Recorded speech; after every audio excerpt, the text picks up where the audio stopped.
This is the plaintiff, Boyd Spurley. He says the defendant bought a cord of wood from him and then tried to return it because he said it didn't burn and it smoked up his whole house.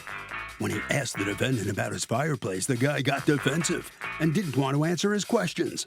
Bottom line, he doesn't take wood back.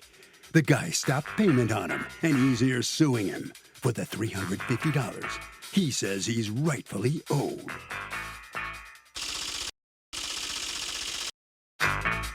This is the defendant, Chokri Smeary.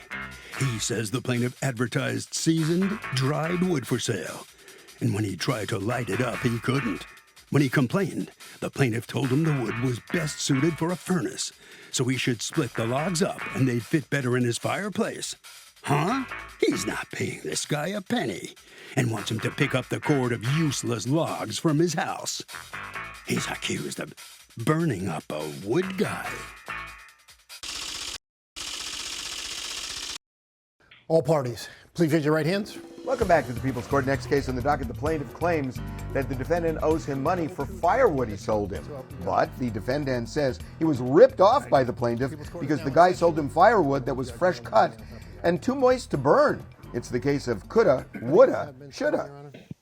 Thank you, Douglas. You're welcome. Okay, Mr. Spurley, you sold Mr. Smeary some wood for $310, correct? Yes. And in the advertisement, you advertised this as what kind of wood? It was a variety of hardwoods. It was 16 inches long, about 8 inches wide, and about 4 to 6 inches in depth. Okay. And delivery, $310. Well, the house. The wood and its delivery was $310, right? Correct. So you go to his house, you deliver the wood, and he pays you by check. So you accepted his check, and the sale happens on what day? Saturday, the 4th, I believe. Okay. December 4th. And when did he contact you and say, I've stopped payment on the check? Because apparently he stopped payment on the check. When did he contact you? I believe Tuesday. Okay, so you hadn't cashed a check yet? No. All right. Well, what was wrong with it, Mr. Smeary? Why did you want your money back? The wood wasn't, as he said, it was moist. Usually wood should have low moisture content to burn. This wood was wet. In his advertisement, he said the wood was seasoned and ready to use. Seasoned and dry, and according to you, Yes. it wasn't. How did you know that it wasn't? What was happening? Because it won't light up. Okay. It won't.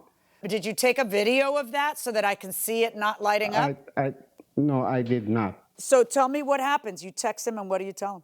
I told him that his wood is no good, and I'm willing to, I want him to take it back, and I'm willing to pay him $100 for his trouble.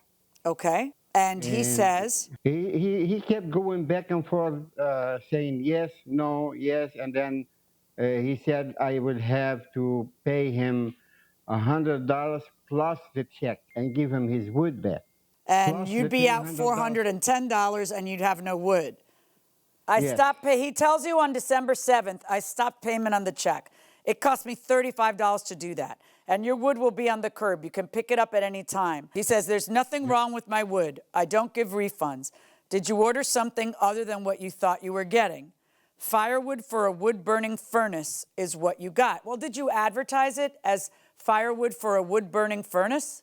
Well, anybody who looks at firewood and looks at the ad would realize this wood is large in size and that they do not fit well in a fireplace. Fireplace wood, you need a smaller size of wood. What size wood do you need in a fireplace? Okay, you would like to go to about a size 6-inch at the widest and 4. And you could go with the 16 inches long.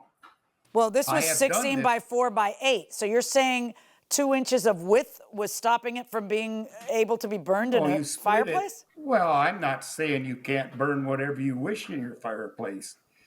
But I'm saying it don't work in that type of fireplace, this type of wood, Why not, though? you know? If it's 'Cause it's too 16 large. by 8 by 4, It should. The thing is, a lot of these pieces aren't 16 by 8 by 4, are they? Some of them are big old chunks like this, bigger than 8 inches. Right. So let's look at your ad. What did your ad say? Mixed hardwoods, 2 years seasoned, truckload is a cord, approximately 16 by 8 by 4. Now, what he's saying is it doesn't even burn. You're saying it doesn't burn and you want him to pick it up because it doesn't burn. Where's the wood now? I'm curious. It's on my curb since the day, because I called them and I told them the wood is on the curb because I need to make room for the new stuff that I'm buying. So I had to buy new wood in order to. So what's light been my happening fireplace. to it since December? It's sitting there. Okay. Waiting. Why do you suppose he would want to get his money back if the wood was burning? I mean, he does say in his text that it won't burn. The size is not the problem. The wood is not dry enough. That's what the problem is. That's what he says. He doesn't say it's too big for my fireplace. He says it won't burn. I can't tell you why it won't burn. Firewood for a wood-burning furnace is what you got. And by the way, your ad doesn't say that. It just says firewood. Okay, your ad said wood is seasoned and dry. Sorry, but it is not. If the wood burned properly, then why would he not want it? I mean, he had to order new wood from someone else, you know? So he needed wood. And if you say, well, Judge, he's lying, it burns properly, it's just that it's not the right size for fireplaces, well, then why didn't you say that in the ad? It can't be used in a fireplace. It has to be used in a wood-burning stove.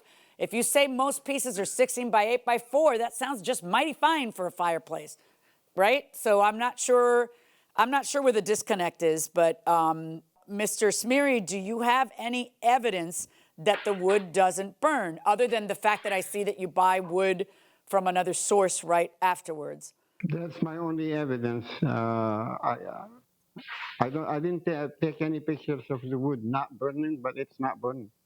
It's wet. It's damp wet. And Your your Honor? text to him is 3 days after he drops it off, saying this is Yes. no good, it's not burning. Yes. I would, of course, feel bad. I don't know why it doesn't occur to people to video what they're complaining about without someone telling them to. However, having said that, and of course that would be what I would prefer, just like I would always prefer written contracts, and I live in a Candyland world where proof is, easy. What I'm looking at is him totally willing to pay you the $310, happy he got wood, and within 3 days saying, what is this? I'm stopping payment, this stuff doesn't burn. I believe him. And if you think, oh, Judge, that's not it, it's just that it's not suitable for his fireplace because it's big chunks, it's really for wood-burning stoves, not for a fireplace, well, then that's false advertising, because you shouldn't just advertise it as firewood. Most people would use that for their fireplace. You also advertise it as 16 by 8 by 4, which would be perfectly fine for a fireplace, where I'm looking at the picture of the wood, and there's many, many chunks that do not fit that description, as you can see. So I'm going to rule in this case in favor of the defendant. Good luck, folks. By the way, that is your wood if you want to pick it up. If you don't want to pick it up, don't pick it up. But you're going to need to tell us what you want to do. Do you want to pick it up or do you want to just say goodbye? I don't know at this moment. Okay, I'm going to give you 72 hours to figure it out. We're going to let you know within 72 hours, Mr. Smeary, so that you know whether you can just get rid of it, because it can't just stay there, okay? So within 72 hours, you are going to contact the court and let us know so that we can make those arrangements. So the judge finds for the defendant in this case, Mr. Spurley, you're not going to get the $350 you were actually suing for. What's your reaction to the outcome of the case? Sir, I have sold several loads of wood out of this wood pile, and I had never had anybody complain, okay? All right, well, you do have someone who complained, and I that's the guess I defendant do. in this case And it is what who it won the is. case. It is what it is. All right. Sorry about that. You're going to have to decide what to do. Mr. Smeary, good for you. You've prevailed. You stacked all that wood, right? We saw the picture of it dumped on your driveway. You stacked it all up, nice and neat? I stacked it, That what you yeah, did? and then I piled it back where it was to make room for the new stuff. So I paid my son $200 to do that. To stack To it. stack How it, about that? to Because that's a stack lot it, of work. And then, Yeah, to check it and then to put it back on the curb. And to put it back. Oh my gosh. Yes, yeah. So Very interesting dispute. All right, sir. Congratulations. You've prevailed. So, Doug, in this case, pictures were really important. I will say this, that when you can do a demonstration as well and actually shoot video showing what is alleged in the case, either showing that this exists, that it's true, or showing that it's false, those demonstrations can go a long, long way in proving your case.